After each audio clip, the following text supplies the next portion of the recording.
8h03 em Campos, de volta com Folha no Ar, primeira edição. Para você que está chegando agora, seja bem-vindo, seja bem-vinda. Estamos ao vivo também em nosso streaming aí do Face, no YouTube, no Instagram, daqui a pouco em podcast. Enfim, logo mais às 17 horas, reprise também na Plena TV. E esse programa aqui tem o oferecimento dos laboratórios Plínio Bacelar e Proteus Serviços de Saúde e Medicina Ocupacional. Hoje conversando com a Kissila Santos, consultora de propriedade intelectual e policial civil. Eu volto com você, meu caro Aloysio Abreu Barbosa, neste bloco. Tem várias manifestações aqui, além do grupo de WhatsApp, do qual vocês dois fazem parte, Kissila e Cláudio. Tem que também no stream do programa, o Gustavo Lani Sofiati, professor de História, registra aqui, eu gosto muito de música, né? O primeiro samba gravado mais famoso, porque não primeiro de fato, foi um caso de apropriação de uma criação de vários autores por Donga, que espertamente registrou a composição no nome dele. Sabia desse caso, Kessler? Não. Mas, Gustavo, ele sabe de tudo de música. Música brasileira ele conhece bastante. Mas pegando o gancho dessa pergunta dele, é o seguinte: o registro de direitos autorais, ele não é obrigatório. Parece que sim, mas não é. Só que para que se faz, então, um registro, uma vez que ele não é obrigatório? Justamente para se comprovar a autoria. E a autoria de uma música, de um samba, seja música qual for, existe dois tipos de patrimônio. Existem dois tipos de bem, na verdade, né, que nós falamos. Existe o patrimônio, o bem moral e o patrimonial mesmo, financeiro. Então, essa parte do direito autoral ligada à parte material, à finança, ela pode ser transferida. Só que o direito moral não, porque quem criou é quem tem o direito e ele é inato, ele é intransferível. Agora, para comprovar quem é que compôs, uma vez que foi registrado por outra pessoa, hoje é bem mais fácil descobrir e relatar um plágio. Aproveitando aqui o gancho também para dizer a diferença de plágio e pirataria, né? Plágio é quando você publica algo sem autorização. Já a pirataria é quando você ganha em cima daquela obra não autorizada. Então, quando a gente está falando de comprovação, de provas em relação à autoria de uma determinada obra, seja ela qual for, hoje já existem tecnologias como a blockchain que permitem que somente o autor e o seu adquirente, seja ele um comprador daquela canção, seja alguém que tem interesse naquela obra, ele possa ter acesso. É uma chave criptografada no meio de uma tecnologia parecida com a internet, mas muito avançada, em que somente aqueles dois polos podem ter acesso àquela canção e àquela obra, seja ela qual for. Então, hoje em dia é possível rastrear e com 100% de certeza de que ela não vai ser violada. Agora, quanto à comprovação, nesse caso da música, vai depender de muitos fatores, e principalmente de provas testemunhais, documentais, né? E por aí vai. Vou combinar que em tempo de Donga, prova documental era mais difícil. Não tinha celular, não tinha como gravar. Não tinha. Só para terminar, como gravar, que eu estou querendo dizer, é uma roda de samba, né? Lógico que você já tinha indústria fonográfica. Mas só como curiosidade, você citou no bloco passado, antes de a gente entrar no tema desse bloco, a participação de... pouca gente sabe disso, não é uma coisa muito divulgada. Mas quando ele, por lógico, patenteou a teoria da relatividade, Albert Einstein era funcionário de patente da Suíça, né? uma teoria que mudou o mundo, né? Mudou a maneira como a gente encara o próprio universo, né? E ele era um especialista nessa área, ele não estava na física, né? É lógico que ele era físico, mas ele profissionalmente atuava como oficial de patente, né? Uma coisa interessante. Aloysio, uma coisa interessante é a gente também parar para pensar no seguinte, que existe um rol na lei de propriedade industrial de situações que não podem ser patenteadas. E o método matemático, eu não estou te corrigindo, eu só estou trazendo aqui porque você trouxe um exemplo, por favor, não me entenda mal. O método matemático, uma teoria, um método educacional, revolucionário, na teoria ele não pode ser patenteado. Uma descoberta da natureza não pode ser patenteada.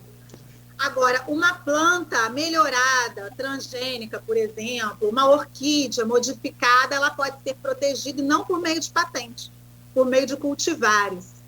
Então, assim, é preciso, lógico que a sociedade, eu quero que a sociedade, o meu objetivo como pessoa mesmo e como profissional, ela se interessa por propriedade intelectual como uma forma, assim, legal, com curiosidade, não importa qual o termo que ela utilize. Nós também, que não somos da área de jornalismo, eu uso jargões errados, da área de medicina, mas que isso não venha ao caso. Eu quero que as pessoas debatam e se interessem e achem interessante. Não sabia que o Einstein trabalhava na área de patentes, mas certamente a teoria da relatividade ela foi protegida por direito autoral, uma vez que ele se tornou um físico e um cientista ganhador do Prêmio Nobel. Então, essa é a observação que eu faço. Ele não patenteou, ele registrou a autoria, até porque se ele não registrasse, quem ganhou o Nobel era outro, né? Seria exatamente. É um pré-requisito, né? Você já anunciou até que é para mudar seguir o rumo aqui da pauta, mas só para fechar e pedir aqui, se até sucintamente, se possível, porque acontece muito aqui, por exemplo, no interior. As pessoas procuram, até a gente aqui na rádio, procuram várias informações, fazem uma música, criam uma letra de uma música e querem registrar. Aí registram no cartório comum. Tem alguma validade? Tem a validade, Cláudio, para comprovar a data, para comprovar, mas assim, em termos específicos de direito autoral, existe um trâmite, né, formal. E o trâmite formal para registrar uma música, inclusive, se me permitem, no meu escritório nós fazemos esse trabalho, né, pela Biblioteca Nacional, mas hoje é possível também fazer pela Câmara Brasileira do Livro, que é a CBL em blockchain, que é a tal da tecnologia que eu falei que é indelével. Então, assim, é possível sim se registrar em cartório, mas a questão é que o registro em cartório não vai impedir que ela seja copiada e não tem a validade administrativa, tá? Que teria se ela fosse registrada no instituto certo, na instituição certa. Ok? Tem várias participações aqui no streaming, só registrar algumas aqui. O Ricardo Antônio Machado Alves coloca aqui, sei lá, quanto tempo?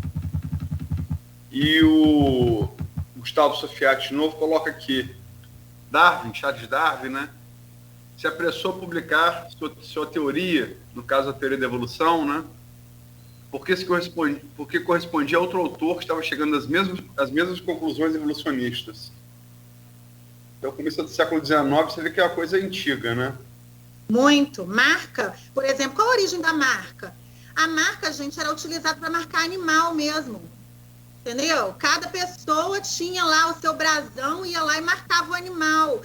Lá na época do Egito, aqueles escritos lá nas pirâmides, aquilo ali também era considerado marca. Então a gente pensa assim, a marca é agora, porque a tecnologia está aí, todo mundo está no Instagram. Não, né? É coisa antiga mesmo. Patente também, tudo isso é muito antigo, só que é pouco debatido. Em real, você citou a Nike como grande marca, né? Você sabe a origem da Nike? O nome Nike? Agora eu vou aprender com você. Não, tem umas coisas interessantes que o cristianismo católico pegou do paganismo, né? Existia Palas Atena, como existe Nossa Senhora. No caso, uma santa e uma deusa só. Só que existia Atena de várias... como tem Nossa Senhora da Penha, Desatadora de Nós, tinha várias Atena, né? Atena Nike era Atena da Vitória. E na Olimpíada, em Olímpia, na Olimpíada Antiga, né? Você tinha uma... Tem até hoje no Museu de Olímpia, tem parte dessa estátua da Atena Nike, onde o vencedor olímpico dava 3 voltas em torno dela. Não ganhava medalha de ouro, não. Ganhava um louro da vitória e dava 3 voltas em torno de Atena Nike, que era uma variação de Atena, deusa, como é Nossa Senhora, tem muitas variações de Nossa Senhora. Eu fico pensando no grego que não registrou essa marca, né? Ganhou hoje uma grana. Você sabe quem tem os direitos autorais dos Beatles? Como, perdão? Quem tem os direitos autorais dos Beatles? Morreu com o Michael Jackson, não foi? Exatamente. Como diria Ivo Carvalho, que também morreu, quem morreu foi o Michael Jackson. Mas olha só, vamos passar para o tema do bloco, que é a participação da mulher nas forças de segurança. A gente está vivendo um momento tenso do país, né, onde eu abri o programa aqui citando o agradecimento do presidente do Supremo, ministro Luiz Fux, às forças de segurança, a atuação delas no dia 7. Queria que você falasse um pouco do papel das forças de segurança nesse momento de tensão do país, política, radical como eu tenho 49 anos, eu nunca vi igual, e ao mesmo tempo o papel da mulher nas forças de segurança. Nós estamos no século XXI, né, pessoal? Século XXI não deveria haver essa discussão do papel da mulher na segurança pública e nem em lugar nenhum, porque eu sou defensora do seguinte sentido, de que o papel da mulher e o lugar da mulher é onde ela quiser. Seja na presidência da República, seja na prefeitura de um município como Campos, seja numa sala de aula, sim, porque mulher e professora, né, praticamente são sinônimos, a gente tem muito a ensinar, mas essa distinção, essa disparidade parece que coloca a mulher numa situação inferior. E no meu lugar de fala, eu tenho que dizer que, infelizmente, essa diferença ainda existe. Antes que me façam essa pergunta, se eu já sofri distinção, se eu já sofri algum tipo de tratamento diferenciado por eu ser mulher, a resposta é sim, na polícia. Porque, inevitavelmente, mesmo eu sendo da Polícia Civil, o machismo ainda impera. É como se a gente não tivesse força ou a gente não tivesse capacidade de ocupar certos espaços, mesmo eles sabendo que sim, e mesmo eles sabendo que muitas vezes melhor até do que muitos homens. A mulher na polícia ainda é minoria, diferentemente das universidades, em que a mulher está tomando todos os espaços, que já tomou todos os espaços, mas a mulher na polícia é minoria. Eu sou concursada em Minas Gerais, apesar de eu ser campista. Toda semana estou em Campos, hoje eu estou em Minas Gerais. E aqui, onde eu trabalho especificamente de investigadora, eu acredito que nós temos 3 ou 4 que me vem à memória. Quantos homens? 4 mulheres. O restante é tudo homem e eu acho que passa de 100. 3 ou 4 mulheres em 100. Investigadoras. Agora, escrivães, a maioria é mulher. A maioria é mulher. Delegada tem tem 2 delegadas, eu não sei de cabeça, mas acho que 10 homens. Então, o concurso ele é democrático, né? O concurso público ele é democrático, muita mulher faz concurso. Você vai na sala de aula, no dia da prova, você vê a maioria que é mulher mesmo que faz a prova, mas engraçado que a polícia é uma área em que o homem ele se atrai mais. Eu acredito que seja por causa da imagem que a sociedade tem da polícia, que é uma imagem bruta, uma imagem de força, uma imagem truculenta, uma imagem de imposição da força. E é realmente. Não estou dizendo que não é realmente. Mas não significa que a mulher não possa exercer essa função de exercício da força. É diferente da gente falar o coronel a coronel. Totalmente diferente. Se eu parar para pensar aqui, pessoalmente, eu não sou da área militar, né? Eu conheço 2 coronéis, mulheres, do bombeiro. Polícia militar não conheço. Então, assim, se a gente for parar para pensar em todos os setores da polícia, realmente tem muito pouca mulher. Mas isso não importa. O que importa é que a gente está aqui, que a gente se coloca nesse lugar, que a gente se sente capaz. Eu nunca pensei em ser policial, mas um dia a janela se abriu, a porta se abriu, e dentre tantos concursos que eu já fiz na minha vida, foi esse concurso que escolheu que me escolheu. Eu penso dessa forma. Em relação ao que aconteceu ontem, com a fala do Fux, eu acredito que ele foi super sensato em defender o seu eleitorado, que é o Supremo Tribunal Federal, que é uma instituição que eu aprendi a respeitar desde os meus tenros idos de 2000, lá na Cândido Mendes, na faculdade que eu estudei. Abrindo um parênteses para elogiar o papel de um professor meu que me ensinou muito a amar a Constituição, que é o professor Carlos Alexandre Azevedo Campos, principalmente pelo seu papel lá no Supremo, uma pessoa que eu admiro muito.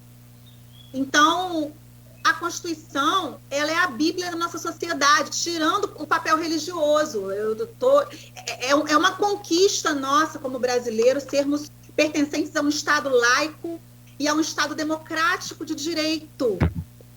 Então, é inconcebível que um Arthur Lira e que um Aras, que também se manifestou ontem, e que o Rodrigo Pacheco, né, não preguem diuturnamente sobre a importância da nossa Constituição, da manutenção, porque uma coisa é falar, Bolsonaro pegar e falar que ele não vai descumprir a Constituição. Outra coisa é o que ele faz. E isso faz uma mistura, uma miscelânea na cabeça das pessoas, e que nós, que conhecemos a lei, que não conhecemos o direito, nós ficamos de mãos atadas, porque nós conhecemos, nós não precisamos ser formados em direito para conhecer a Constituição, para amar a Constituição, para amar o nosso sistema de governo, a nossa forma de governo. Nós não precisamos, nós somos cidadãos, nós votamos desde os 16, eu voto desde os 16 anos. Então é inconcebível. Agora, o papel do Fux foi relevante, porque ele precisa se colocar nesse lugar, no lugar dele. E o papel das mulheres na Força de Segurança, sinceramente, não ouvi falar em nenhuma mulher que tenha atuado. Porque eles falam Força de Segurança, mas é preciso fazer debate com essas mulheres. É preciso juntar essas mulheres e colocá-las na frente. Muitas vezes a gente vê debates na Globo News, debates no 360, debate no UOL, segurança pública, não tem uma mulher falando. E nós precisamos desse espaço. Então, acredito que falta muito ainda, Luísio. Falta muito ainda para a gente poder mostrar que a gente não é diferente, não. Que a gente é igual. Não, concordo com você que o lugar da mulher é onde ela quiser estar. Ponto. Embora você tenha... Eu acho que isso vale para a nossa civilização ocidental, greco-romana, aí falamos dos gregos agora há pouco, judaico-cristã. Aí você não pode impor isso na marra para outro tipo de civilização, como, por exemplo, a islâmica, que o problema que está vendo aí no Afeganistão. Ontem, mulheres saíram, ontem no Afeganistão, para protestar por um pleito parecido com o seu, por espaço no governo, que foi anunciado no governo, sem uma mulher, sem uma minoria étnica. O Afeganistão, para quem não conhece, ele está ali no centro da Ásia, né? Ele é caminho de passagem entre a China, entre a Turquia, entre o Irã. São várias etnias que compõem. a etnia Pasto é a etnia majoritária deles. E ontem em Cabul, na capital, mulheres saíram para protestar por não ter nenhuma mulher no governo, no novo governo anunciado, e foram simplesmente tiro de fuzil, né? Foi disperso tiro de fuzil. Então a gente vê que em outras civilizações de outra matriz, no caso deles é islâmica, né? Isso ainda é um problema, né? Ainda é um problema. Você viu ontem essa... Não, eu soube por você. Você comentou comigo, aí depois que eu vi a reportagem, bem rapidamente, que eu estava no meu trabalho. Mas é isso.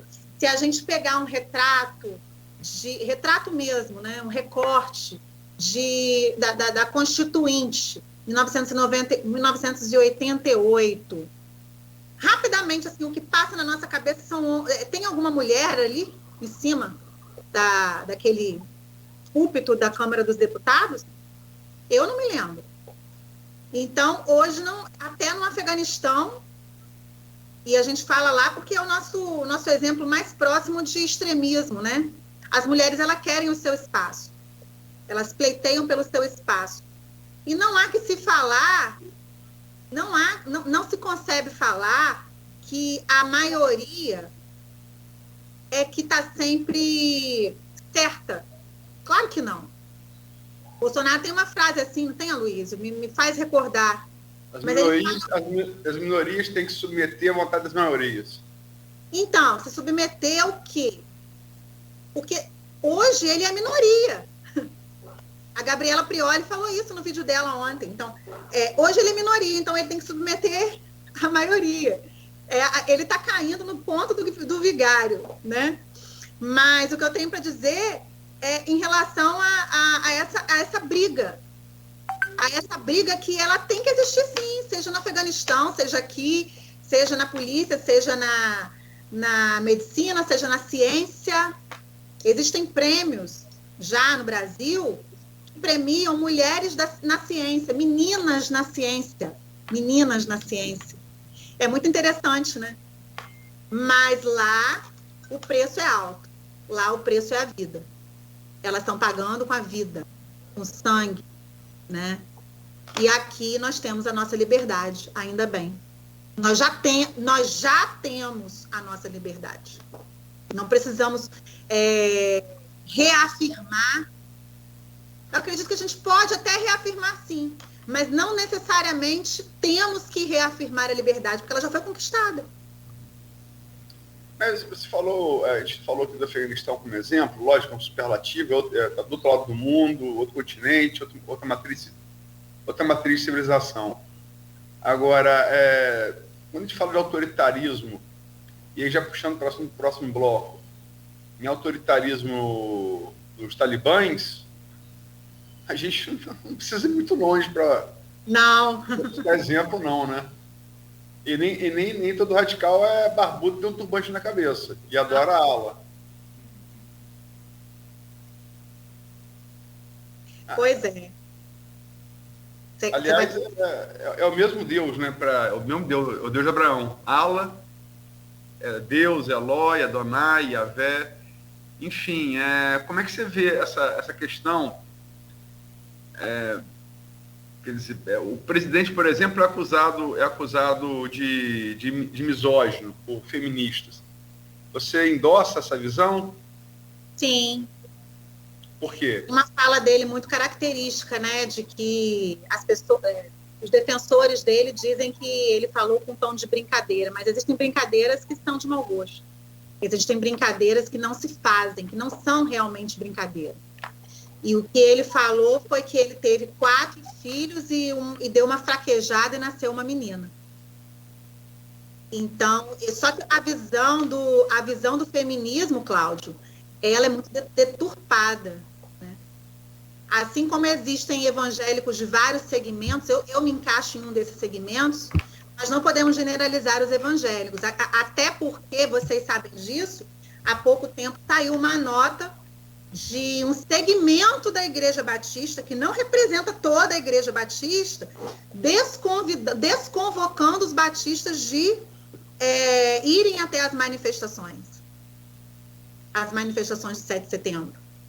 Logo, se a gente está falando de feminismo, a gente não pode falar que feministas são todas iguais. Inclusive, pode haver homens feministas. Como assim, homens feministas? São homens que defendem os direitos iguais para as mulheres. Só que quando a gente fala também em igualdade, é muito importante a gente ressaltar aqui que a igualdade, ela tem a igualdade primária e secundária, tá, Aloysio? A igualdade primária, somos todos iguais perante a lei. Mas existe a igualdade secundária de que é segundo as nossas desigualdades. O que significa isso? Aí vem o discurso, tá, das cotas, vem o discurso da participação da mulher no Supremo Tribunal Federal, no Superior Tribunal Militar tem uma ministra. Antes das cotas não tinha.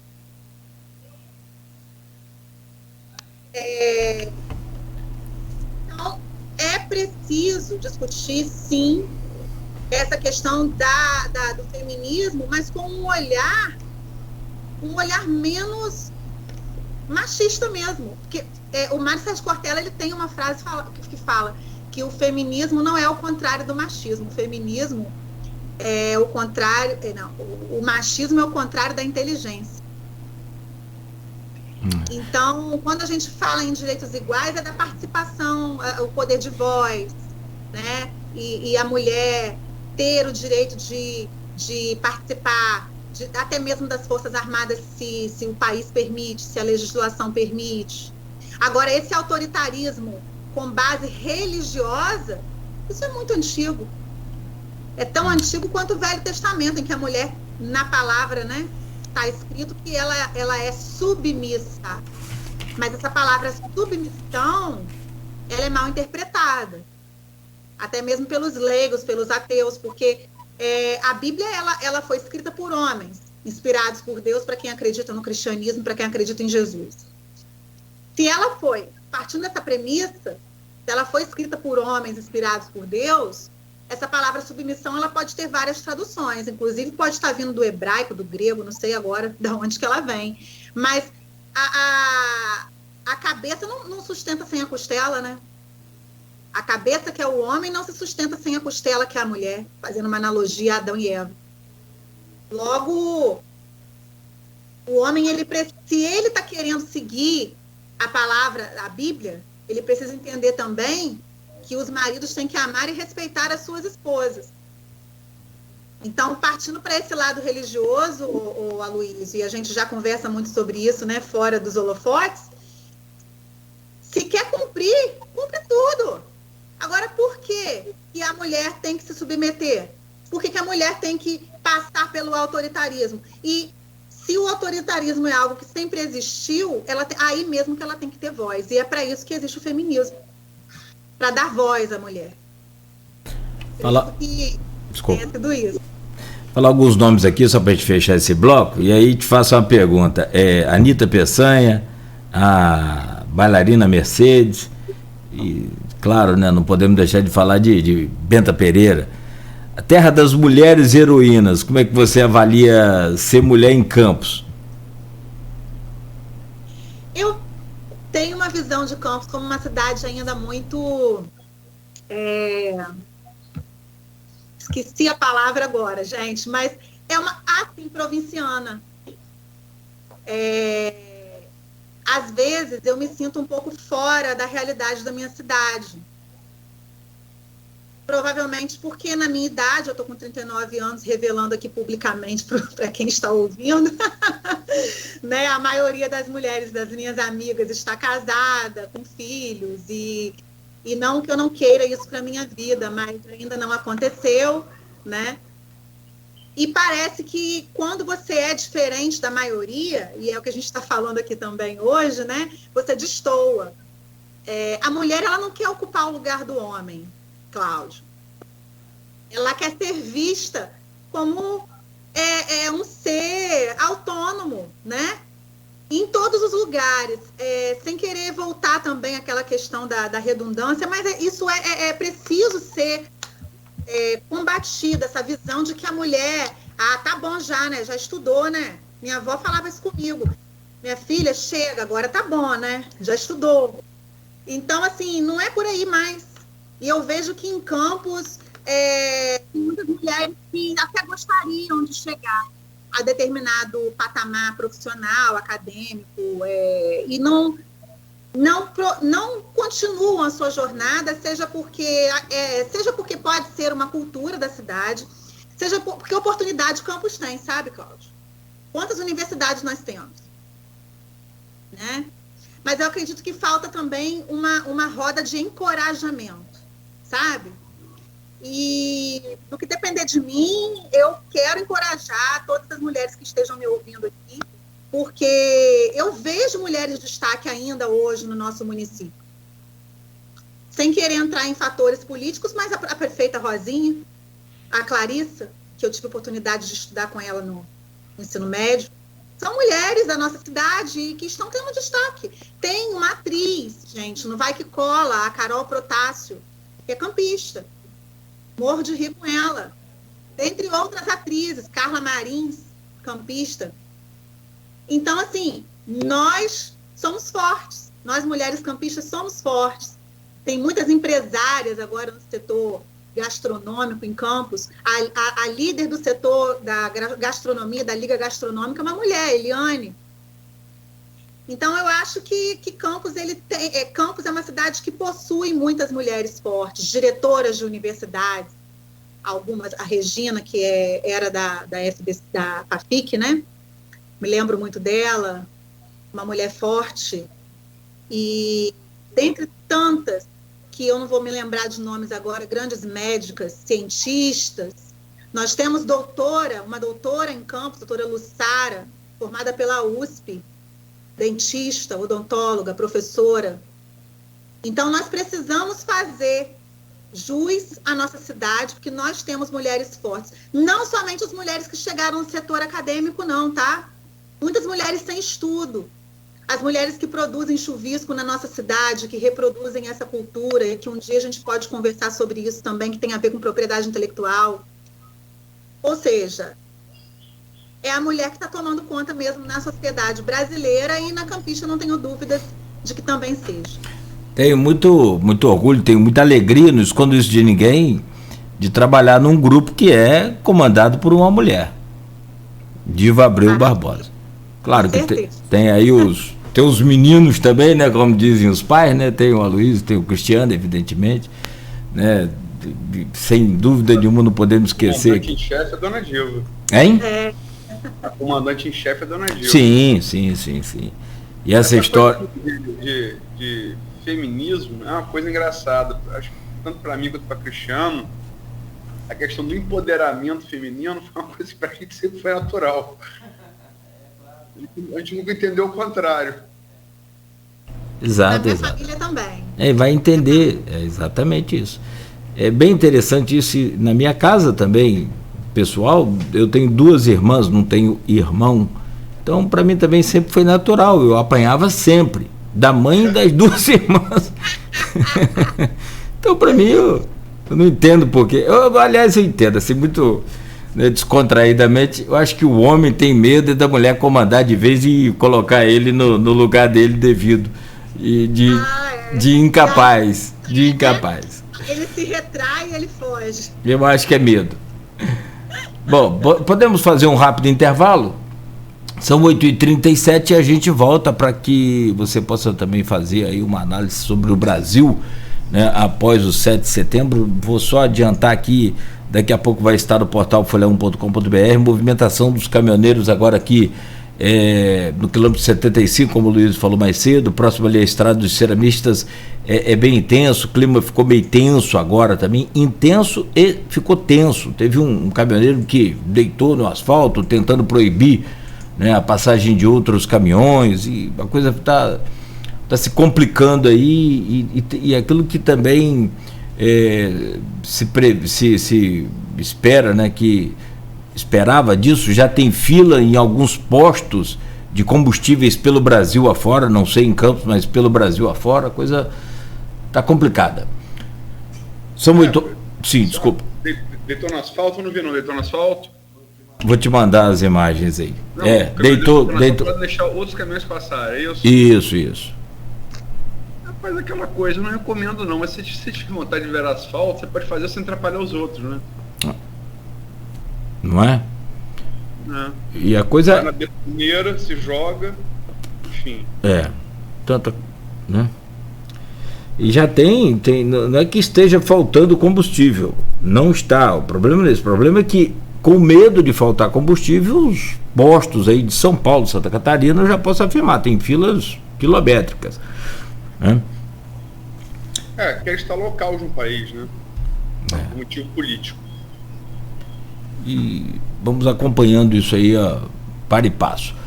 8h39. Rápido intervalo, a gente volta já com o Folha no Ar, primeira edição, hoje recebendo aqui a Kissela Santos, consultora de propriedade intelectual e policial civil, falando ao vivo conosco no oferecimento dos laboratórios Plínio Bacelar e Proteus, serviços de saúde e medicina ocupacional com a qualidade certificada ISO 9001-2015.